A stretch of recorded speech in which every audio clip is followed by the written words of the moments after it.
You're listening to The Pivot, brought to you by Globally News, where we discuss the leaders, states, networks, ideologies and technologies that are reshaping the world order. Visit our website at globally.news. That's globe, ly.news.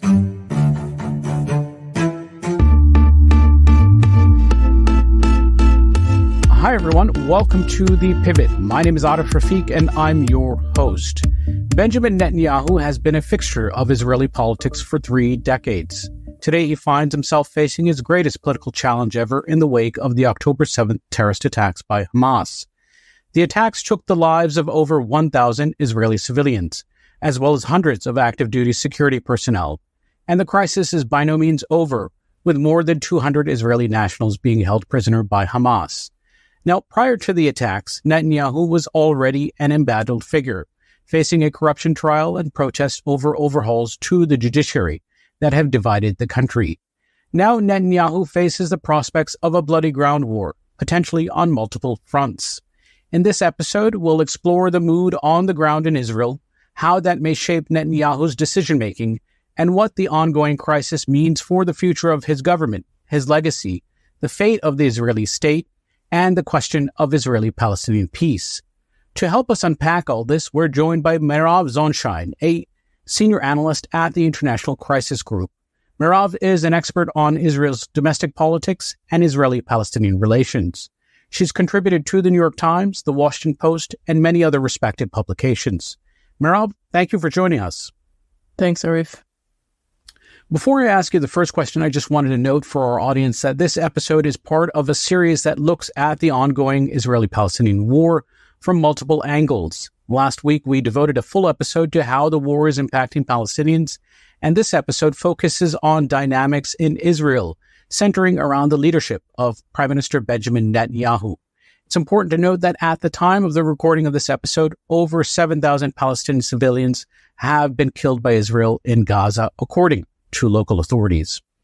So, Mairav, let's talk about the mood on the ground in Israel. The October 7th attacks by Hamas were not only massive in their scale, but also gruesome in their nature. Now, it's been almost 3 weeks since the attacks. Has public sentiment evolved over this time? And what are Israelis demanding right now from their government?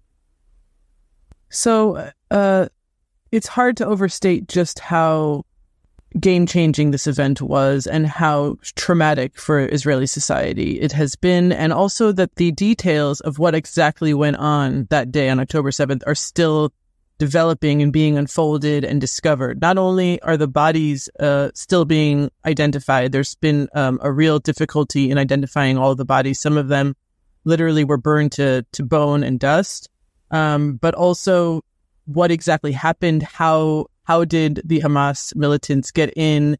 And, they're starting to leak videos of things that happened in preparation on the Gaza border beforehand. And so there's just a lot of open-ended questions, a lot of things unanswered. And at the same time, you still have families whose, relatives are captive in Gaza.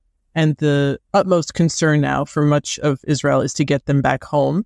And it's already been almost 3 weeks. So it's, extremely tense. And I think in general across the country, but certainly in the south, where over 100,000 Israelis have had to evacuate. Some are homeless. Some don't know when they'll be able to go back. In the north, with the Hezbollah exchanges of fire, some people have also left of their own will or have evacuated. So you have also just a lot of Israelis who aren't in their houses, don't know when they can go back. And the general sense of security and safety has been completely shattered. So you really have a country in shock. At the same time, you also have a country in serious anger and serious rage at Hamas, but also at its own government, because it's very, very clear to many, many Israelis that this was a huge failure, not only of the military echelon, but of the political echelon. And in some cases, people really see that Netanyahu's policies themselves have just led us to a point in which we can't go back. Now, there's a split, of course, in terms of how they understand what should be done in Gaza and with Hamas. A small minority, I think, of Israelis understand that just bombing Gaza relentlessly like it has in the past is not going to bring a solution. But there really isn't another alternative right now that's being put forward. So Israelis are kind of waiting to see what happens with a ground invasion. I think they're very, very concerned about what's going to happen our own forces, but also the regionally, how it might escalate. So there's a lot of open questions. There's a lot of concern.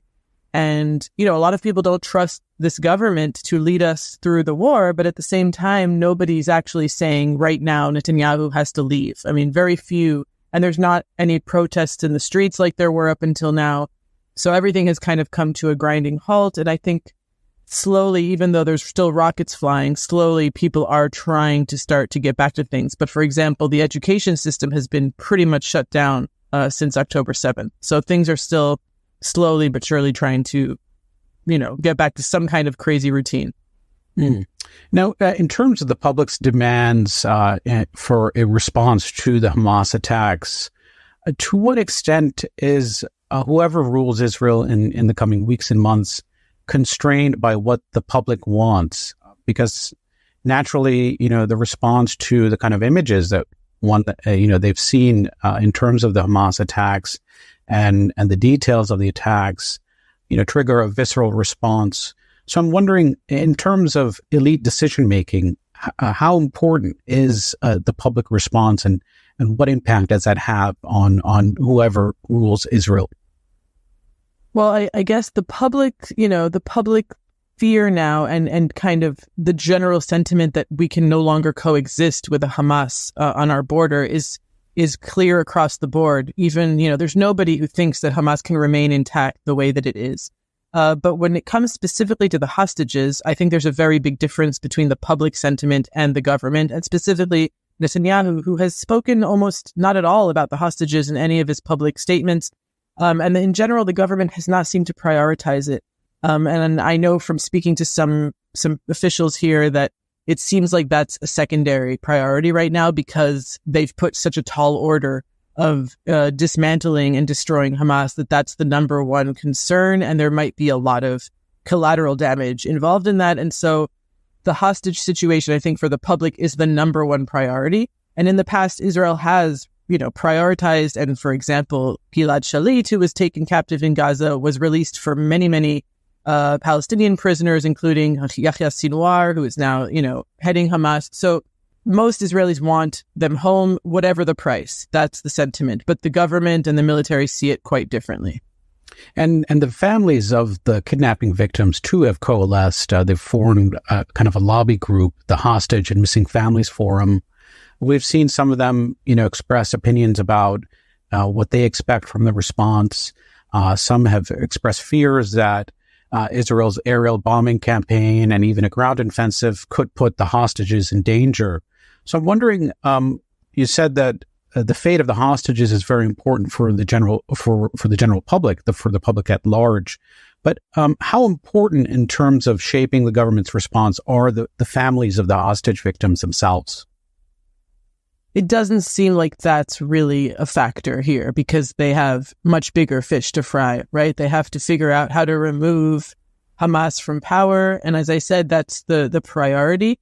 I do think that the combination of the families' pressure, and also the families are really making demands in English. They are, making their signs, social media campaigns in English. I think they feel maybe a combination of the Israeli government isn't going to do this for us, but also that this is a global issue, and also that there's foreign nationals, many U.S. citizens and others who are there. There's Thai nationals who are workers in Israel, and they feel like this is a global issue that they must, appeal to the world.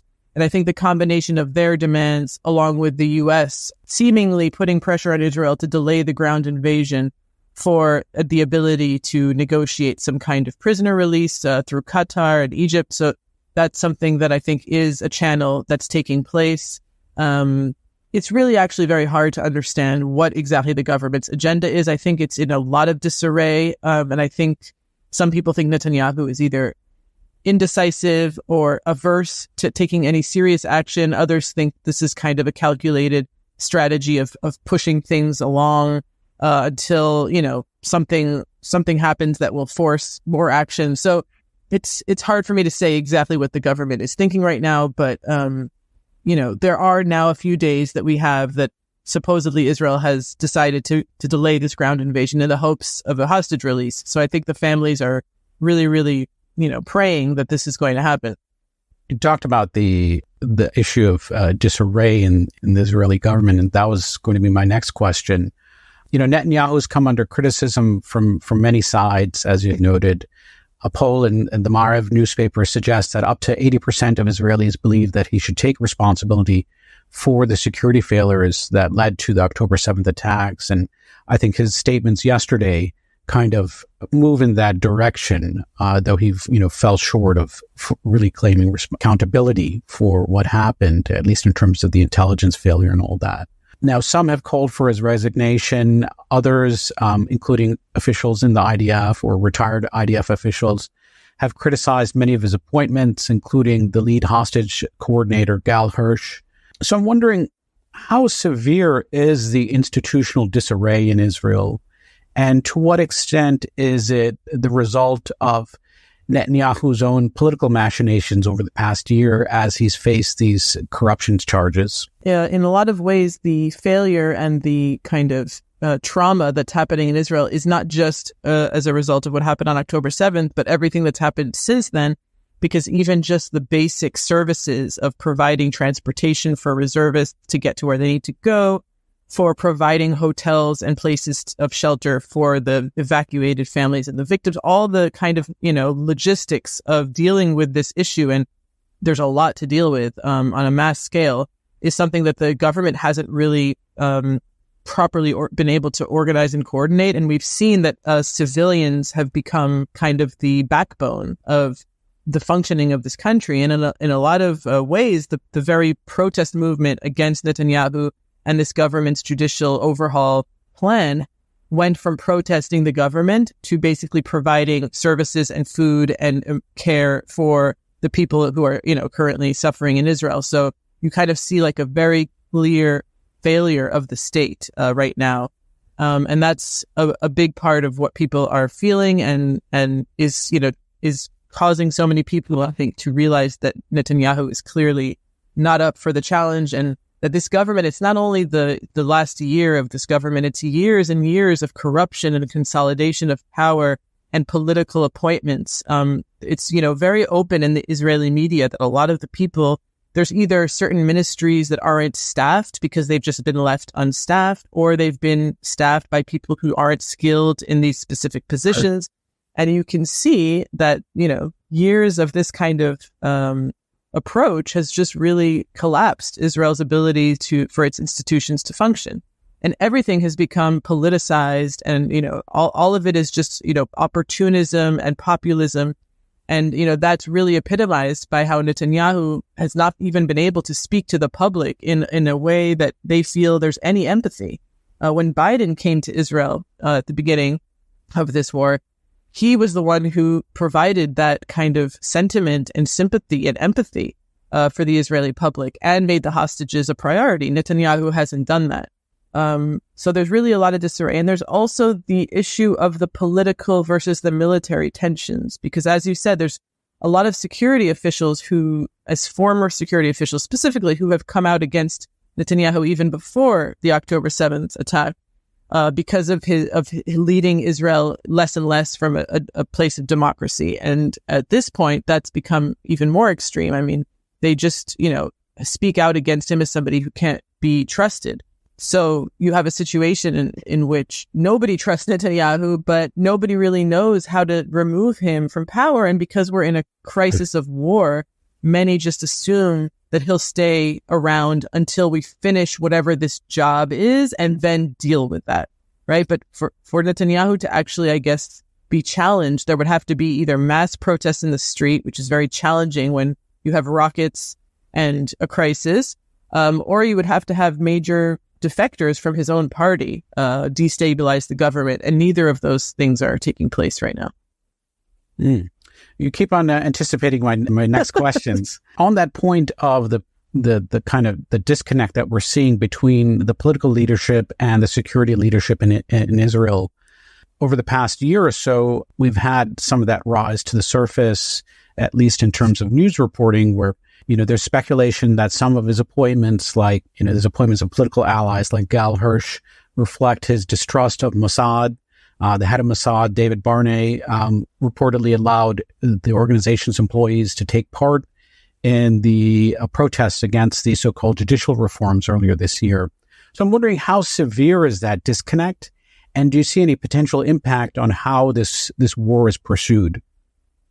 Yeah, so I mean, the disconnect is there, the tension is there. There's also, it's not just Netanyahu and the security officials, it's also the people who make up the government and head the different ministries, the Minister of Treasury, the Minister of National Security, who are from the far settler right, who, as far as the military is concerned, are not really skilled to do their job. I mean, in the case of the National Security Minister, in the case of the finance minister, Bezalel Smotrich, he has clearly allocated the budget towards expansionism and annexation of the West Bank.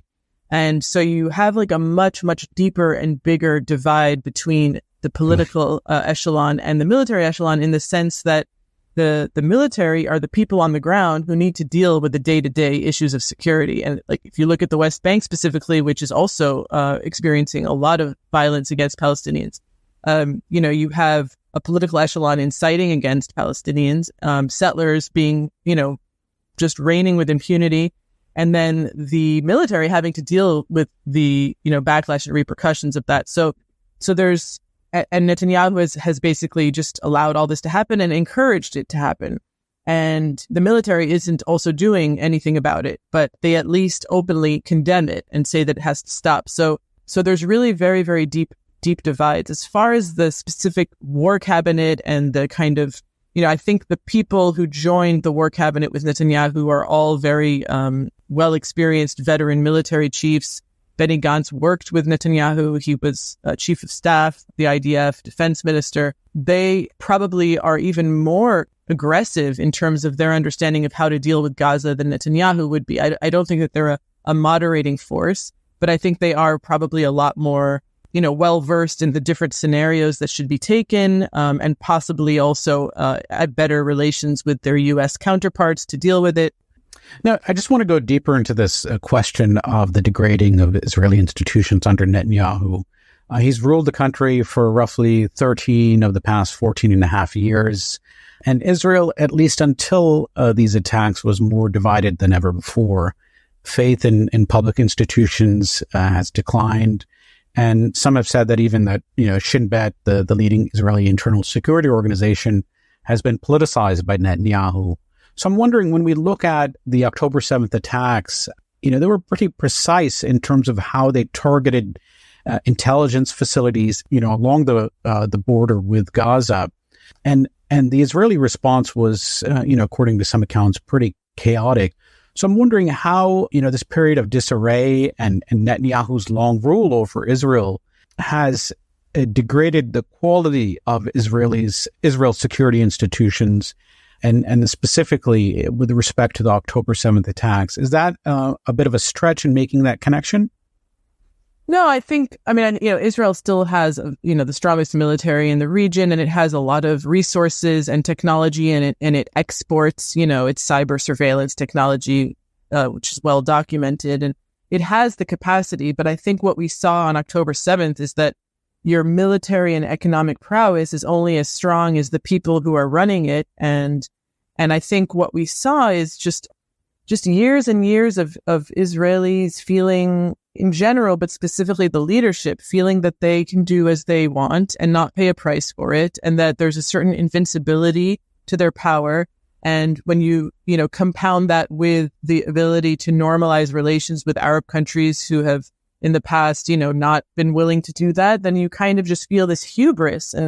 And so maybe they were just becoming kind of complacent, like we don't have to, and there's more to that. I mean, there's also the fact that of all the different fronts that Israel is dealing with and all the different threats, Gaza was like on the back burner, right? There have been people who have over the years warned about the situation, and this notion that Hamas could be deterred and that we can just give them money and to keep them off the brink of disaster and, it'll be fine. I mean, so, that concept clearly shattered. But Gaza was the last thing on the security officials' minds, clearly. And so even if they had, which is some Israeli reports show that they did have some intelligence about what was happening, they just didn't treat it properly. And also you had IDF forces who were diverted to the West Bank to protect settlers. You just basically had a society that thought that it could just not deal with the issue. And of course, the larger issue there is that Israelis in general have just occupation, and the Palestinian struggle for freedom and for a state has just not been present in Israeli politics for 20 years.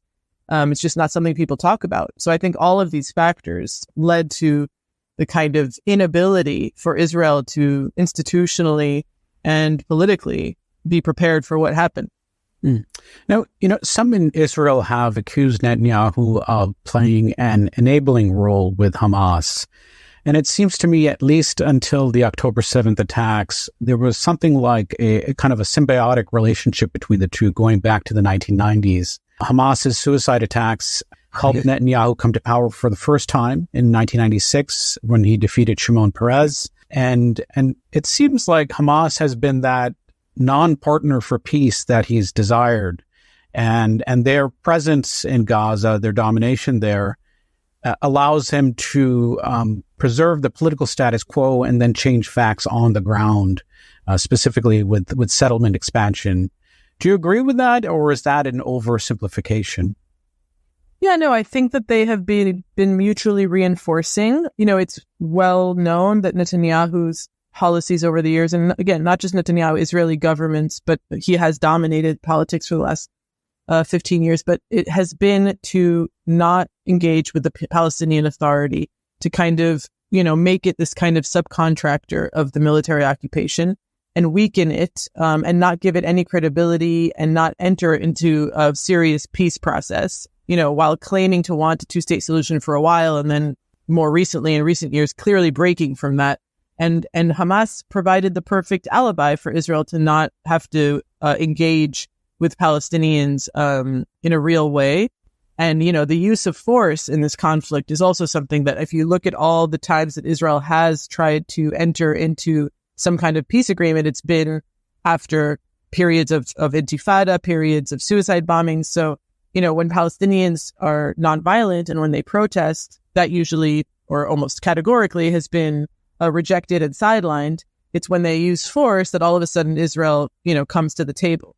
So that has been a reinforcing relationship between Israel and Hamas, and Israel's tactic of separating and fragmenting the West Bank from Gaza, which is something that it's very clearly done. I mean, it separates Palestinians across all the different areas in which they live in Israel and in the occupied territories. That's something that, has also been playing a role in this, because it thought that it could just, separate them, and that there would be, no connection between the arenas. And what we've seen in the last couple of years, that Hamas and other parts of this axis of Iran and different elements within the West Bank as well are connecting the arena. So if something happens in Jerusalem, then Israel might feel that from the Gaza Strip or from the West Bank. It can't just do what it wants in different geographical locations and not pay a price for it. So that is something that has kind of, the policy that Israel has employed clearly hasn't worked.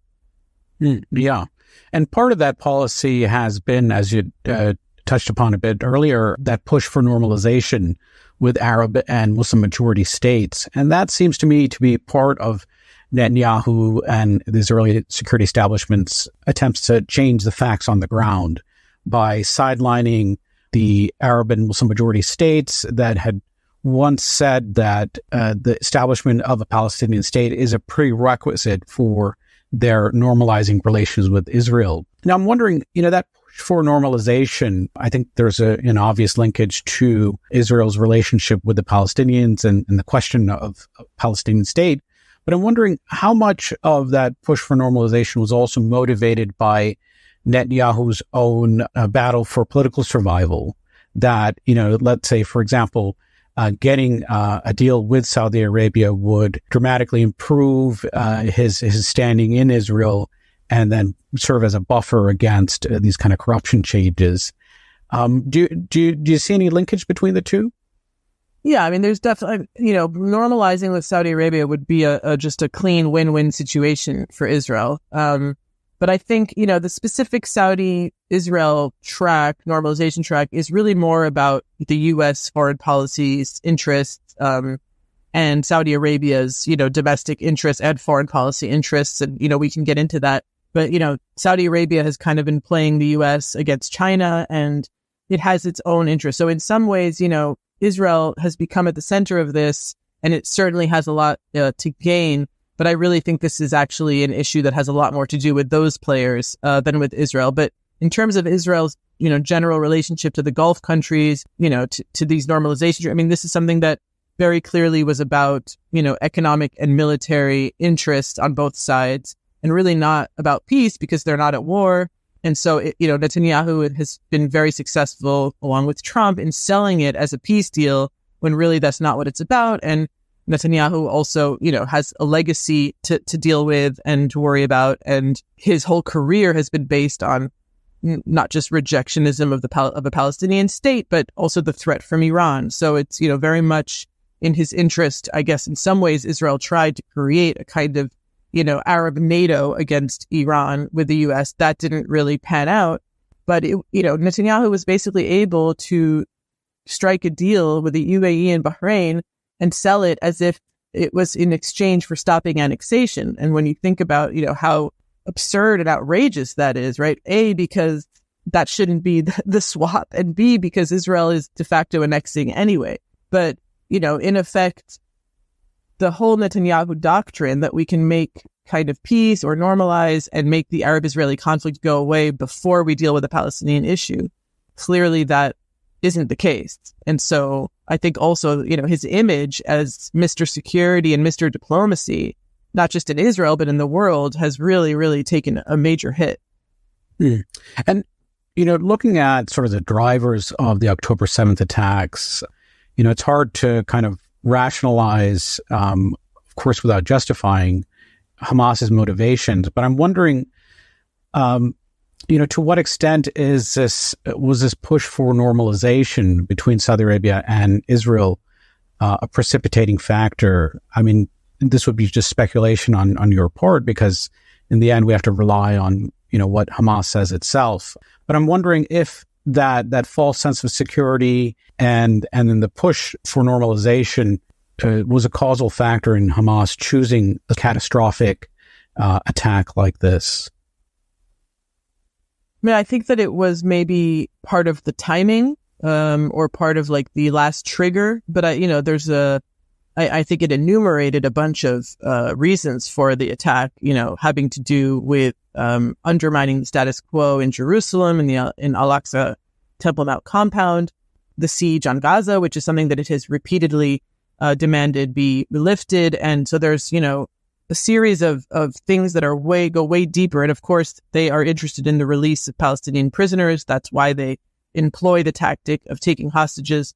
So those are all much deeper, I think, causes. And the Saudi thing is, I think, maybe just like the last kind of trigger, and possibly the reason why it happened when it happened.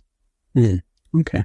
Now, looking at sort of the bigger picture, in Netanyahu's role in sort of shaping the Israel that is today, I'm wondering, he's ruled Israel for roughly 16 years in total. He's been the country's longest serving prime minister for roughly 20% of the country's history. And we look at how Israel has changed over that period. In the 1990s, a majority of Israelis and Palestinians supported a two-state solution. Today, that opinion is only held by a minority of both communities. And the reasonings, of that, of course, go beyond Netanyahu himself. But I think when we look at the Israeli polity, it's arguably become a kind of a center-right country, with religious Zionists and the Haredi population playing a much bigger role. And that's something that probably was not thinkable in the early days of Israel in terms of who, led the Zionist movement at that point. So I'm wondering even if Netanyahu goes at some point in the coming weeks and months, to what extent is the Israel of today a reflection of Netanyahu himself? To what extent is Israel now a country that's been shaped in his image? Yeah, well, I do think that he's certainly been a major crafter of the way Israel looks today. Specifically when it comes to the Palestinian issue, I think we've talked, very clearly about how he has shaped a kind of, rejectionism and really led Israel into a place of more military might and kind of living by the sword and all that. But there's other issues involved here, of course, which has also to do with the coalition electoral politics in Israel, the fact that the Likud party, Netanyahu's party, which has changed in similar ways to the way the Republican Party has changed and become a much more fundamentalist kind of party. But at some point, first of all, demographically, like you said, the ultra-Orthodox have just become a much bigger part of the Israeli pie, and maybe people didn't account for that early on. But also, Netanyahu's Likud party, which is a secular nationalist party, they kind of conceded over the years. He learned his lesson at some point when he took a hit in elections. He learned that he cannot, I think it was when he tried to make some economic reforms that would have hurt the ultra-Orthodox because they get a lot of subsidies and they're on welfare. And he tried to change that, and then he just lost the next election. So he, has tied his fate and power to the ultra-Orthodox, and that is generally a problem in Israel, and specifically in this parliamentary type of coalition where a small party with a certain number of seats can kind of decide the government's direction. So that's also part of it. So that is not just Netanyahu, but he certainly has kind of been a big player in letting them set the tone. And then there's also other processes, like the fact that the army has become more filled with settlers. The settler right has grown. And also on the back of the Oslo process and the failure of the peace process, the right in general in Israel has really built itself and created, it's just permeated all of Israel's institutions. And this goes much, broader than just Netanyahu. So that there's been all these kind of processes of Israel moving to the right. And then, of course, also Netanyahu's just obsession with the media. And really, the media today in Israel is like a skeleton of what it once was. And is there's almost no real newspaper in Israel except for Haaretz. They're just all, very, very superficial and very geared towards propaganda. And the journalistic ethic here has really, really been deteriorated as a result of Netanyahu's manipulating the media. So that's what Israelis see in their papers and on the evening news has really shaped a lot of its move to the right over the years. Now, you talked about the ascendancy of the right and the ultra-Orthodox in Israel. I'm wondering what's left of the left. When you look at public opinion polls on Israeli-Palestinian peace, that seems in some ways to be a dividing line in terms of the political spectrum in Israel. So a vast majority of those who self-identify as being part of the left still believe in a two-state solution. But they're now a minority in their country. And this was a country that was founded, the Zionist movement had many constituent elements, but the sort of, I guess, the center-left tendency, the labor, in very many respects at the forefront. So I'm wondering, where does the left stand today in Israel? Yeah, well, just on the historical accuracy of the labor movement, I mean, all the Labour Party governments and, the Labour Party dominated Israeli politics for the first 30 years of Israel, and they were all pro-settlement. They all built settlements. None of them were actually truly, I think, dedicated to letting go of that territory and making those concessions. Obviously, it was a little bit of a different time security-wise, but, that's just a misnomer in Israeli history. And then as far as what's, so the left in Israel in that sense, was never necessarily genuinely ready to make those kind of sacrifices. The kind of real left today is not represented in Israeli politics, and the last election completely shattered any presence of the anti-occupation party, Meretz. It's tricky because if you do really push a lot of Israelis, secular liberal Israelis who live in the center of the country, the middle upper class, if you push them to a wall, they'll tell you, yes, we want the occupation to stop. We want settlements to be evacuated, or at least some of them. I mean, there is some consensus that some settlements will never be evacuated, but they'll tell you that they want peace and they want a two-state solution. But I mean, I think the real issue here is not that they want that as an end game, but what they're prepared to do for that to take place. If you ask me, the real left in Israel is primarily made up of a very, very small minority of Jewish Israelis, and primarily now the Arab parties in Israel, and specifically Hadash and the Joint List that has worked together as a faction. Like, in some ways, because of the way in which Israel has operated now for so long as basically one state, one sovereign between the river and the sea, the people who want equal rights, the Palestinian citizens of Israel who make 20% of the population, who are in a very different situation than Palestinians under occupation, they're the ones pushing for a two-state solution and for equal rights for all. They're the kind of only ones who are voicing that with resolve unequivocally all the time. And the Israeli left, center-left, have moved more and more to the right because they have not been able to create and provide an alternative, especially in the face of Palestinian violence. They just haven't been able to. The notion of land for peace was completely crushed, and they just haven't been able to come up with something that is convincing. So that, unfortunately, the left is completely, decimated. It already was before this, and now with this attack, I'm afraid that it's going to take an even bigger hit. And that's not even taking into account that a lot of liberal lefty Israelis have simply left the country. Yeah. So in many ways, they're voting with their feet. Now, final question. In 2016, Netanyahu told CNN's Fareed Zakaria that he'd like to be remembered as the protector of Israel. In the wake of these attacks, what do you think his legacy will be? Definitely not that. Netanyahu, I think, does really consider himself to be the kind of Jewish superhero for the Jewish people.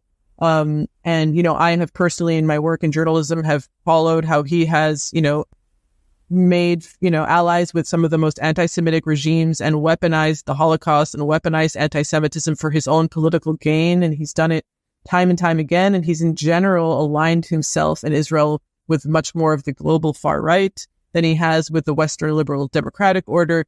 I think that clearly Israelis no longer, I think he's pretty much done. I mean, I don't know how long it's going to take, but he's pretty much done. And I think this will really be the main characteristic of his legacy, that he failed. He failed to provide security for Jewish citizens of Israel. And he took Israel to a place that is so extreme that even as we see this attack from Hamas, I think, ultimately his inability to provide a response that will provide long-lasting security for Israelis is also going to, factor in here. And I think Israelis are slowly starting to realize that no amount of military force without a political path is going to provide them with the security that they want. So, I don't see how he can go get out of this with a positive legacy. I just don't see it happening.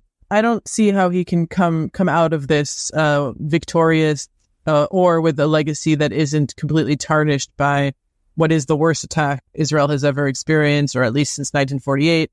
And as he has said, the worst attack on Jews since the Holocaust. I mean, he might not be taking responsibility for it, but everybody understands that he is, in large part responsible, not just for the last year, but for years of Israeli policies led by him that have led us to this point. So I do think that he really sees himself as this kind of protector of the Jewish people. But ultimately, what has defined his career is, and certainly in the last few years, is that he's interested only in preserving himself and his own self-interests and his political, survival. I don't see his legacy being anything but failing to provide Israelis with the safety and security that he, has so boasted that he could provide for them. It's really unparalleled, I think, in history what has happened under his watch. And Israelis, I think, I don't see him coming out of this. I think Israelis will eventually call for him to be removed. He will eventually have to resign or be removed, and it will be very hard for him to salvage a positive legacy out of this. And that was Mairav Zonszein of the International Crisis Group. We're going to be continuing with our focus on the crisis in Israel and Palestine over the next few weeks. Please subscribe to our show on your platform of choice, and thank you for tuning in.